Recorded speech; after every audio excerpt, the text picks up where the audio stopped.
estava lendo e eu trouxe elas para vocês. Eu vou ler a Bíblia, mas eu só vou falar uma coisa que vocês precisam, que a gente precisa, nós todos precisamos mudar no nosso modo de ser.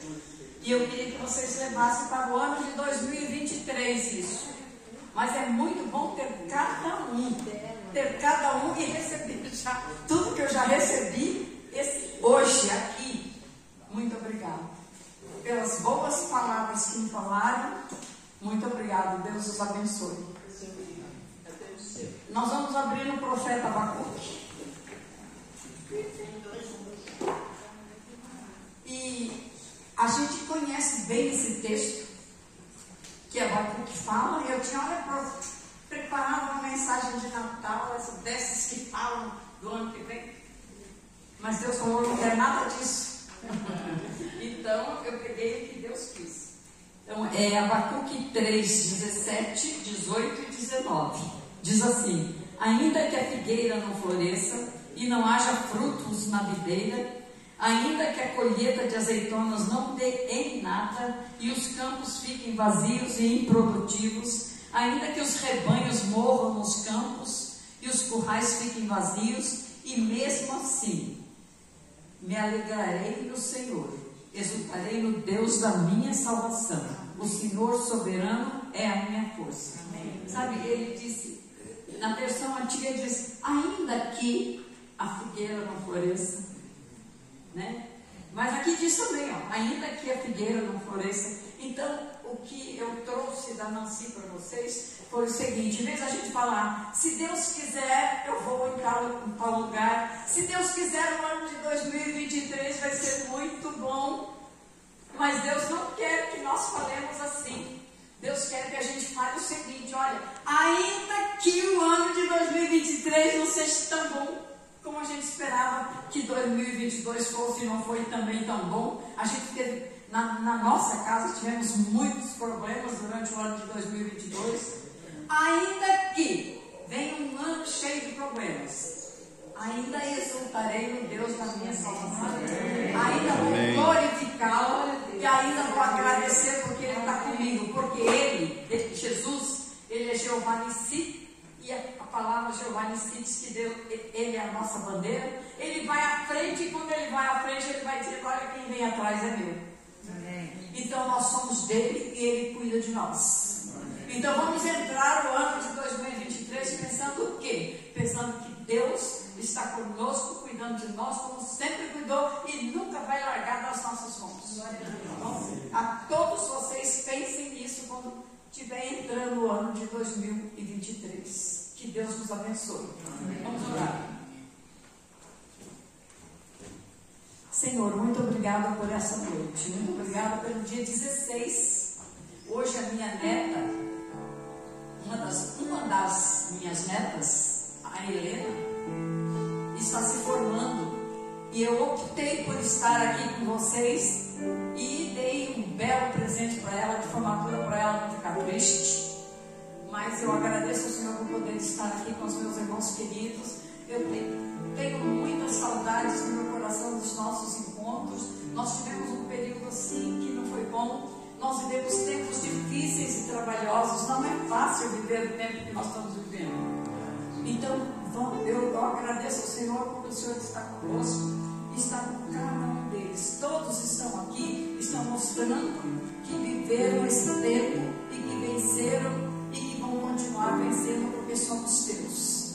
Deus, muito obrigado pelas nossas vidas. Muito obrigado pelo Ministério Reviver. Muito obrigado porque durante o ano o Senhor trouxe a Rosângela Bittencourt para nós, o Cláudio, para estar conosco, nos ajudando, para estar conosco fazendo as coisas, porque essa beleza toda que vocês estão vendo aqui, quem fez foi a Rose junto com a Cacilda. Então, muito obrigado, Deus, pela vida da Rose. Muito obrigado pela disposição dela, pela organização dela, pelo carinho dela. Que o Senhor continue abençoando e cuidando de cada um de nós, para que nós possamos ter nossas reuniões durante o ano de 2023 e que seja tudo para o nosso crescimento e para o louvor e honra do teu nome. Amém. Deus, muito obrigado por todos nós. Muito comigo nessa noite, ser conosco, em nome de Jesus. Amém. Boa noite, menininhos e menininhas, graça e paz. Que privilégio tão grande estar aqui, que honra tão grande estar aqui com vocês. Enquanto a Mercy estava falando, eu não sei se vocês sabem, mas a minha Mercy foi a minha discipuladora quando eu era uma menininha. Eu continuo uma menininha, né, Mercy? Continua? Continua, mas uma menininha. E é um privilégio tão grande estar aqui com vocês. Senhor, muito obrigada. Esse ano o Senhor levou de nós uma Rosângela, que está lá com Ele. E o Senhor nos trouxe outra Rosângela. Deus é bom. Bem-vinda, Rosa. Que bom ter você aqui com a gente. Enquanto eu estava preparando o que a gente ia cantar aqui hoje à noite, essa semana eu voltei a ler. Essa semana não, nos últimos dias eu voltei à leitura da Bíblia, porque eu quero ler a Bíblia inteira até o meio do ano, para recomeçar e ler inteira de novo até o final do ano. Um texto me saltou aos olhos, eu conversei com a minha mãe essa semana sobre esse texto, e a hora que eu cheguei aqui eu olhei a Cacilda. Esse texto veio tão forte no meu coração. Nós vamos falar de gratidão e eu quero agradecer ao Senhor pela sua vida. E tem um texto na Bíblia que o Senhor escreveu para você. Ele escreveu tudo para você, mas tem um que Ele escreveu para você. Eu vou ler para você. Está no livro de Êxodo, capítulo 31. No comecinho, o Senhor começa a dar umas orientações para Moisés, como Ele queria que fosse a perfeição do templo, do tabernáculo, como Ele queria que fossem os detalhes. E o Senhor fala algo para Moisés que eu quero dizer que Ele também disse para você. E quando a gente chega aqui e vê esse capricho seu e da Rosângela, esse texto é para vocês. Eu vou ler para você. Eu só vou trocar o nome. Senhor, me permita trocar o nome. O Senhor disse a Moisés, também disse a Rosângela, também disse a Mercy: veja, eu escolhi especificamente a Cacilda. Eu não sei de quem ela é filha, muito menos neta. Enchia do Espírito de Deus, e eu lhe dei grande sabedoria e habilidade, e perícia para trabalhos artísticos de todo tipo. Ela é exímia artesã, é perita no trabalho com toda a parte de decoração. Tem aptidão para gravar, para encravar pedras preciosas, para entalhar madeira, para enfeitar as salas. Ela recebeu esse dom dado por mim. Amém.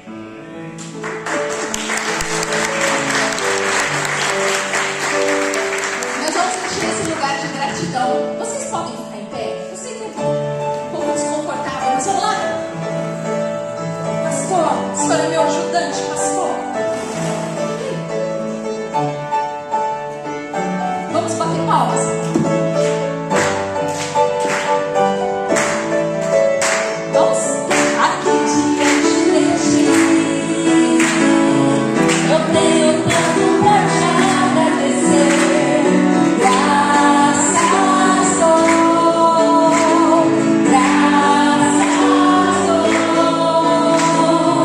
O que me deste,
gente olha para 2022 e a gente encontra motivos para te exaltar. O Senhor nos alcançou com graça, nos fortaleceu, nos confortou, nos livrou. Ó Deus, nós somos tão gratos a Ti. Muito obrigado. Fala conosco, Deus, por meio do Teu Espírito Santo. Fala com cada um de nós em nome de Jesus. Amém, amém, amém. Que Deus abençoe. Idosos sim. Completa. Infrutífero jamais. Idosos sim. É para vocês completarem. Idosos sim. Jamais, jamais. Vocês não podem aceitar essa ideia de que o idoso ele é um infrutífero. A nossa sociedade, ela olha para os idosos, né? E por mais que essa palavra seja carregada de estigma, né? De preconceito, é uma palavra que nós socialmente admitimos, né? Nós temos uma vaga para o idoso, né? Nos estacionamentos, nos supermercados. Então nós reconhecemos esse termo e a gente não precisa ter medo dele. Eu estou me aproximando cada vez mais dessa terceira idade. Ano que vem eu faço 54, se Deus quiser. Então nós todos, eu falei para os meus filhos, respeitem os mais velhos, porque se Deus lhe der graça, você chegará a essa idade, né? Se der graça, então quer dizer que vocês alcançaram de Deus essa graça. É evidente que ninguém chega à terceira idade sem dilemas, né? Estávamos conversando agora com o irmão Davinil, e ele estava vindo e estava dizendo: olha, eu fiz uma infiltração, então eu estou tendo dificuldade, mas eu vim. E é isso mesmo, nós temos nossas dificuldades, sejam biológicas, sejam emocionais, sejam também na dimensão espiritual, mas nós prosseguimos. Então significa que Deus olha para cada um de nós com uma expectativa. Não importa a idade em que vocês estão, o que eu espero é que vocês sejam frutíferos. Então, idosos sim, mas infrutífero a gente não pode aceitar de maneira alguma. A idade a gente não pode de maneira alguma impedir, né? Todos nós estamos envelhecendo biologicamente. Agora, ser infrutífero é uma decisão que todos nós precisamos tomar. Existem muitos que aceitaram, ainda tão novos, se tornarem infrutíferos. Então nós, cristãos, nós não aceitamos isso. Isso é especial. Eu fui fazer a minha lição de casa e eu percebi que em 1900, não sei se tem alguém de 1900, 1901, 1902, a expectativa de vida no Brasil era de 30 anos. Então imagina, quem passava dos 30 dizer glória a Deus, dos 30. Em 1940 a expectativa no Brasil já era de 45. Vê como a ciência nos auxiliou também para darmos um salto de qualidade. Em 1970, aqui já está falando do Marcos Davi, eu nasci em 69, o ano que o homem foi à Lua. Nem todos aqui acreditam que foi, mas eu acredito que sim, viu? Então foi o ano que o homem foi à Lua, a expectativa já era de 57. E a partir dos anos 2000, a ciência, ela tem trabalhado e o homem tem alcançado, então, a longevidade dos 80. Mas já se está reanalisando que a partir de 2022 já estamos beirando os 85, 90. Nós vamos trazer um problemão para o INSS, não é verdade? Porque todos nós, e isso é um estudo feito, todos nós estamos envelhecendo com qualidade, estamos alcançando uma longevidade. Essa expectativa de vida, ela concorda com a expectativa divina. Expectativa de vida tem uma expectativa divina. Deus olha para vocês, para mim, com uma expectativa de que a gente ainda possa dizer para Ele: usa-me, usa-me. Repitam: usa-me. Senhor, usa a nossa vida, Senhor. Usa-nos, usa nossos dons, nossas habilidades, nossas experiências. Oh Deus, olhe para nós e nos encontre ainda como servos e servas do Senhor para mudarmos essa geração, alcançarmos a vida do neto, do bisneto, do vizinho. Posso ouvir um amém? Amém. Então não aceitem se tornarem infrutíferos. Eu gosto das Escrituras porque elas nos projetam para isso. Olha com que idade Deus tirou um homem chamado Abraão e a partir partir dele, formou uma grande nação. Com 75, quem com 75 está pronto para poder fazer essa jornada para a formação de uma nação? Tinha 75, sua esposa também com essa idade. Vocês devem se recordar de Ana, que creu em Deus e aos 84 se tornou mãe de Samuel. Ela creu em Deus e experimentou a maternidade aos 84, claro, foi um milagre divino, mas com 84 ainda ter uma expectativa da maternidade. Gente, se no Brasil, em 1900, a expectativa de vida era de 30, imagina no tempo de Ana, era muito complexo. Então ela chega aos 84 e a sua fé está intacta em Deus. Ó Deus, me torne mãe. E ela foi mãe de um dos maiores profetas que Israel já conheceu. É ele quem vai ungir o rei Davi, cujo trono tem uma profecia escatológica que nunca terá fim, porque Jesus nasce descendente de Davi. Quem não se lembra do Moisés tirado das águas, o nome dele significa isso, foi convocado por Deus para voltar ao Egito e libertá-lo aos 80 anos. Será que eu preciso provar mais para vocês que Deus ele está olhando para um momento de vida que cada um de nós está vivendo? 55, 60, 65, 70, 80, quem dá mais? 84, 89.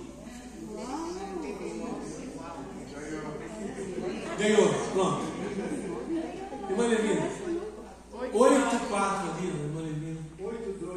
8-2, Osmar. Quem diria, né, Osmar? A gente lá com 16 anos. Será que chega aos 80? Não pensava. 7-7 aqui, pastor. 7-7 são 14, né? 77, olha que lindo. Então, Nasci no ano que terminou a Segunda Guerra. 1945. Muito bem. Então, por que nós estamos dizendo isso? Porque Deus olha ainda para cada um de nós, esperando que a gente se ofereça. Deus nunca vai obrigar nada a ninguém. Eu já li a Bíblia e não vejo um Deus assim. Nosso Deus está oferecendo oportunidades para servirmos. Eu queria dizer a cada um de vocês, de forma muito, muito singular, vocês nesta noite, na última canção que Elô e Silvia prepararam, a oração que nós vamos cantar para Deus, Deus pode olhar nesta noite e iniciar em 2023, a partir de hoje, um projeto para nós sermos úteis. Vocês não estão esquecidos de Deus, não estão esquecidas dele. Deus quer usar a nossa vida, Deus quer usar a nossa história. Aí vem esse texto, né, de Salmo 92. Eu destaquei o 14, mas eu queria ler esse salmo a partir do versículo de número 12. Salmo 92, versículo 12. Os justos, porém, florescerão como palmeiras. Tem palmeirense aí, não? Tem o Osmar. Tem o Osmar, tem o Gabriel. Vocês sentaram porque vocês dois são palmeirenses? Muito bem. E crescerão como os cedros do Líbano. Qual a característica do cedro do Líbano? O que é? É firme. Uma das madeiras mais sólidas é o cedro do Líbano. Pois estão plantados na casa do Senhor. Versículo 13. Florescerão nos pátios do nosso Deus. E o versículo 14, que eu coloquei aqui para nós lermos juntos. Vamos lá? Juntos. Mesmo na velhice produzirão frutos, continuarão verdejantes, cheios de vida. Como eu gosto dessa última expressão, cheios de vida. Olha o que a Bíblia está dizendo. Esse texto sagrado que nós acabamos de ler tem 2.800 anos. Há 2.800 anos atrás, Deus olhava para o ancião e dizia: eu tornarei vocês cheios de vida. E é claro, como Criador, que ele sabe, o Salomão, o sábio, escreveu sobre isso, que o nosso corpo vai se debilitando, né? Ele Não sei se vocês já leram Eclesiastes capítulo 12 e viram a perspectiva, e viram a perspectiva de como Salomão ele observa de como o corpo vai perdendo as suas habilidades. Então ele fala da janela, né, que já não se fecha mais. Ele fala dos joelhos que não suportam mais o corpo. Ele fala das mãos que começam a ficar trêmulas. A descrição de Salomão sobre a velhice é muito intrigante. Mas olha só, Deus está dizendo, mesmo na velhice, eu os tornarei cheios de vida. Cheios de vida.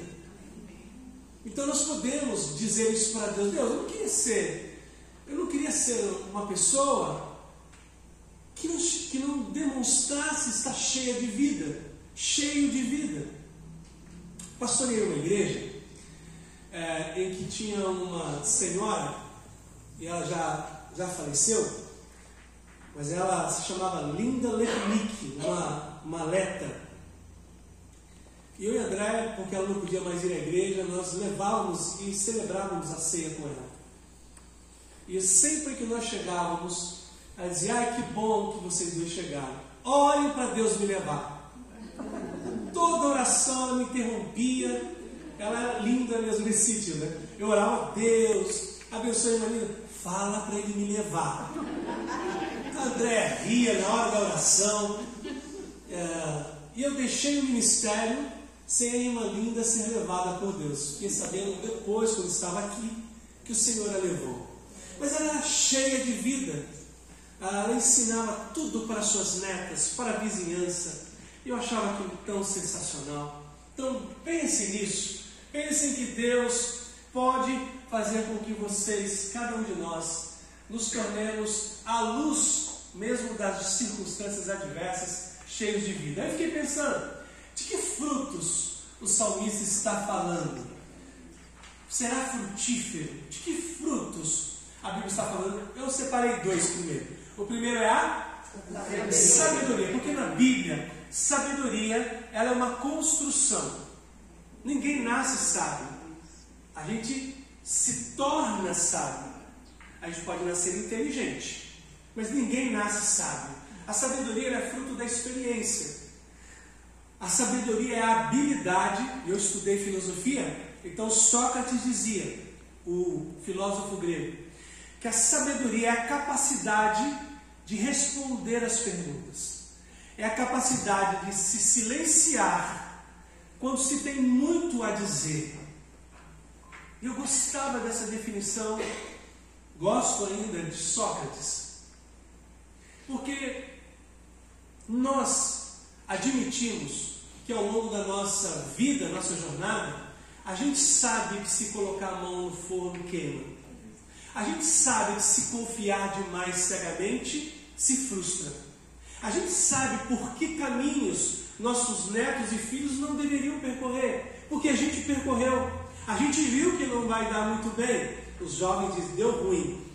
A gente sabe que vai dar ruim.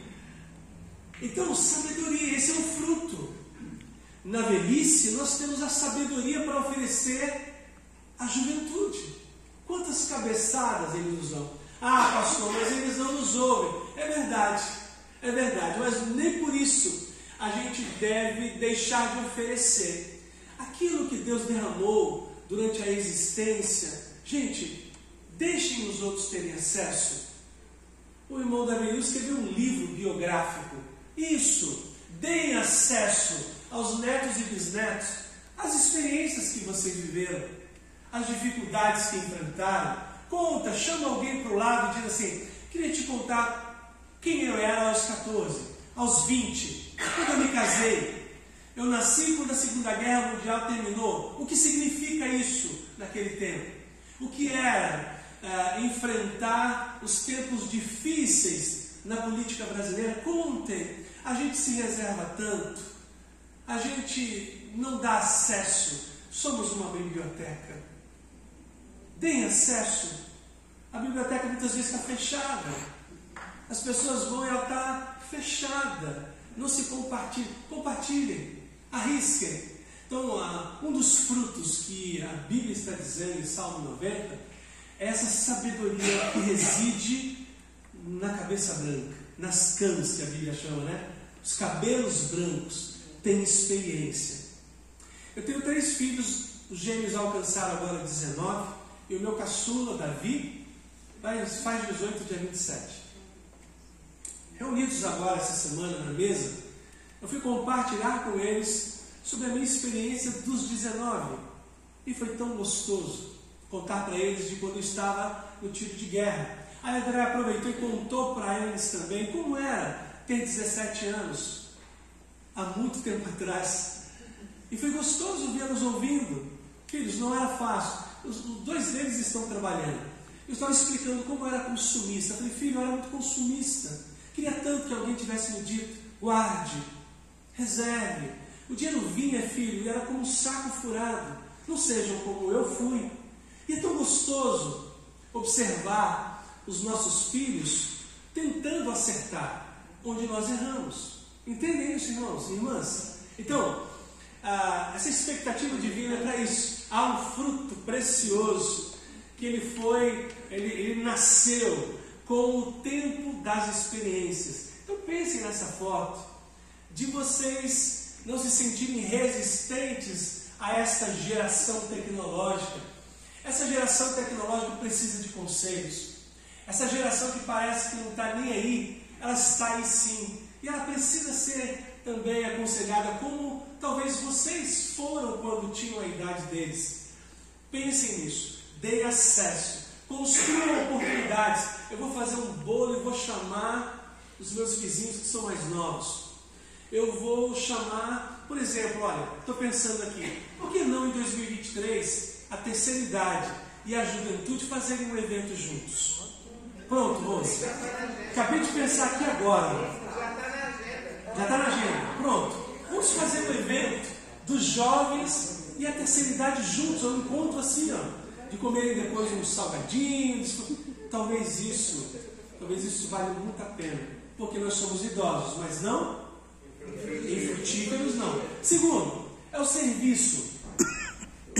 O serviço de um idoso, ele é oferecido a Deus de maneira diferente de quando nós somos jovens. Eu servia para ser visto. Quando era jovem, eu queria ser notado.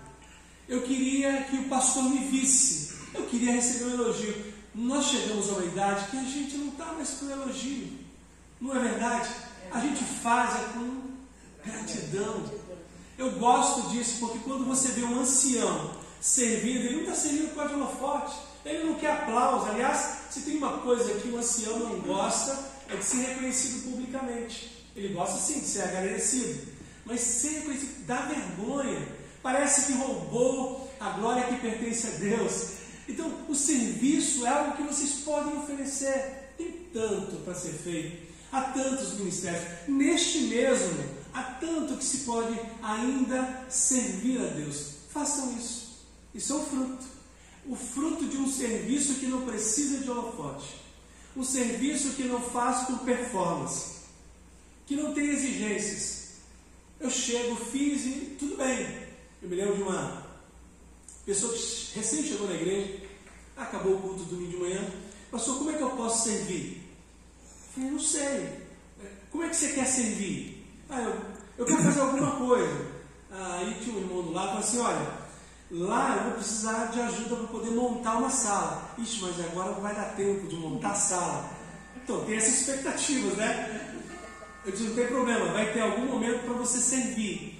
Essa prontidão para o serviço, que talvez nós não tenhamos por causa das debilidades físicas, mas há muito que se possa ser feito. Nós ainda não entendemos isso. Isso aí já não é mais para mim. Não é para você também. Pode não ser no exercício físico. Montar cadeiras talvez não seja. Mas, talvez orar. Talvez ensinar, olha só. Essa foto. Talvez estudar. Talvez discipular alguém. Existem pessoas aqui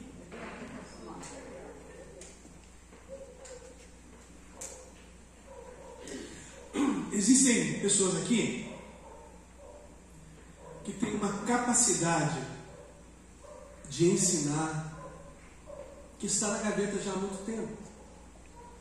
Existem pessoas aqui com uma habilidade de pregar que está na gaveta. Desengaveta. Hoje é a noite para a gente desengavetar.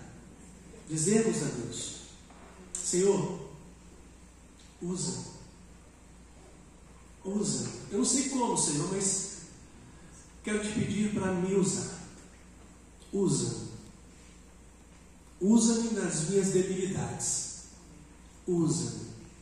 Rick Warren escreveu dizendo que essa é a oração mais poderosa que o ser humano pode fazer a Deus.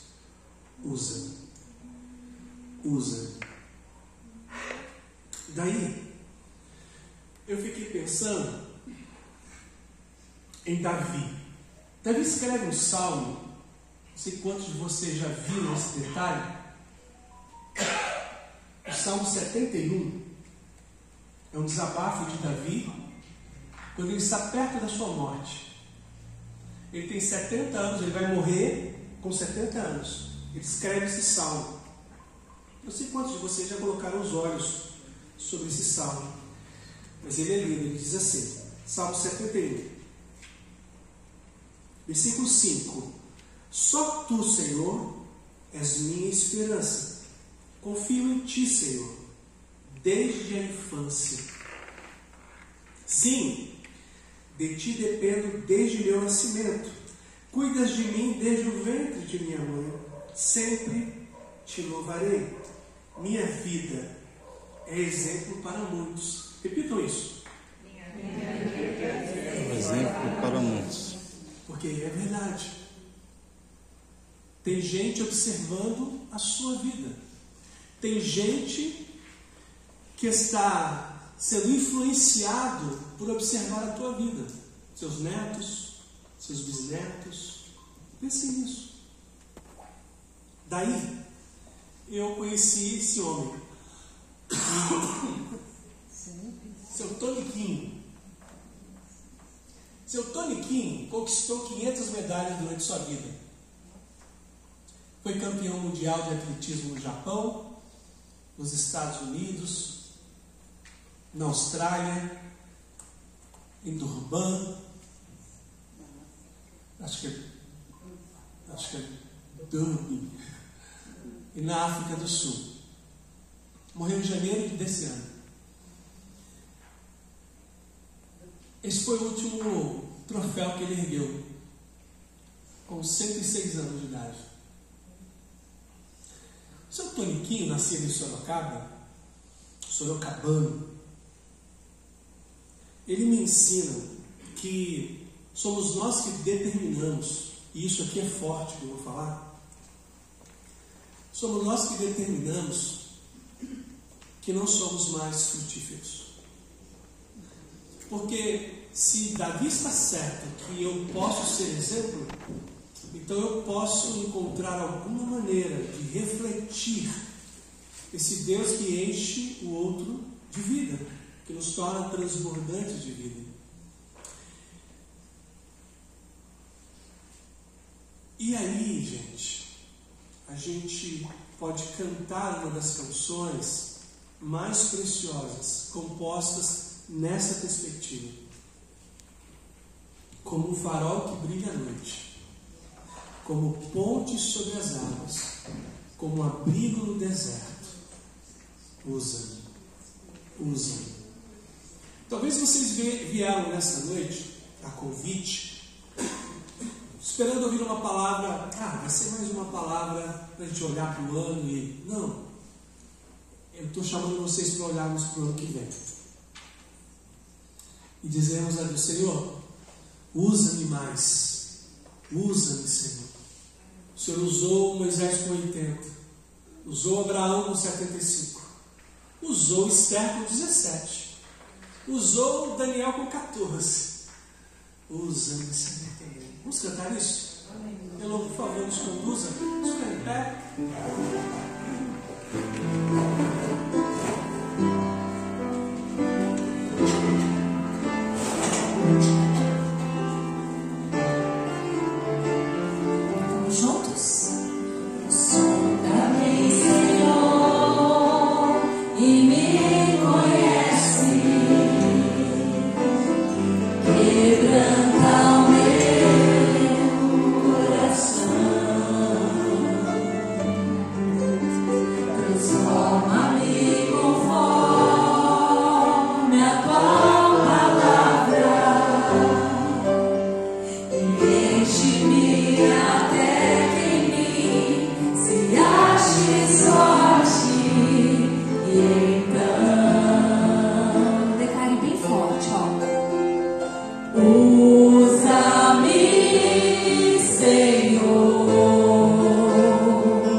Peça a Deus agora.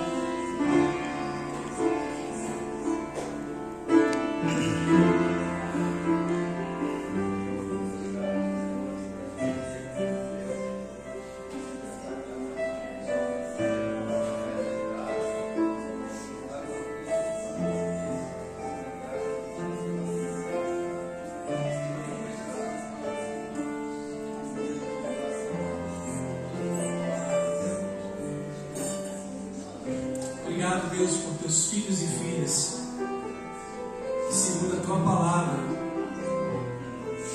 são cheios da tua vida, vida que transborda, vida em abundância, como disse teu filho Jesus. Ó Deus, abre os nossos olhos, não apenas para enxergarmos as oportunidades que o Senhor nos tem dado, mas de podermos, com a tua ajuda, criarmos as oportunidades, a fim de sermos, ó Deus, frutíferos. Deus, temos tantas experiências colhidas durante a nossa jornada de vida contigo. Ajuda-nos, ó Deus, a darmos acesso para que essas experiências abençoem, para que essas experiências edifiquem, para que essas experiências, ó Deus, ensinem. Ajuda-nos, Pai. Ajuda-nos, Senhor, a servirmos. A gente ainda não sabe como, mas nós queremos te servir como cantamos. Usa-nos para a tua glória. O ministério Reviver é teu, Pai. Usa cada um de nós segundo o teu querer, para o louvor da tua glória, em nome de Jesus. Amém. Pode se sentar.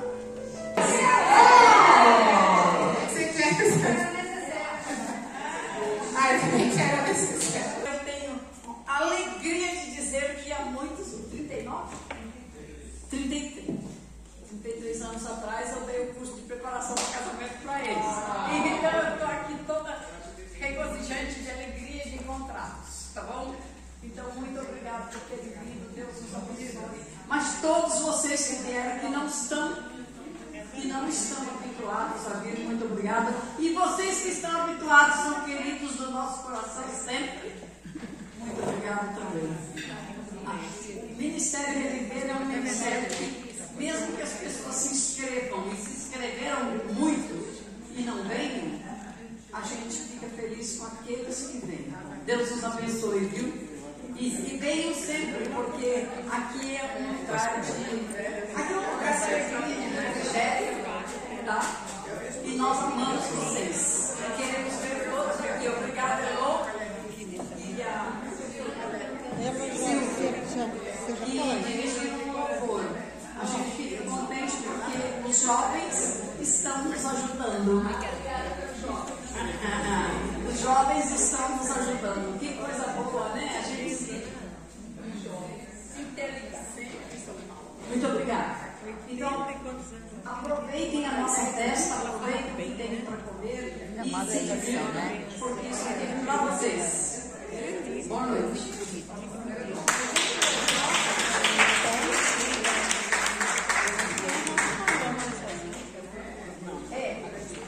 cadeira lá no fundo que é para tirar foto. Quem quiser senta lá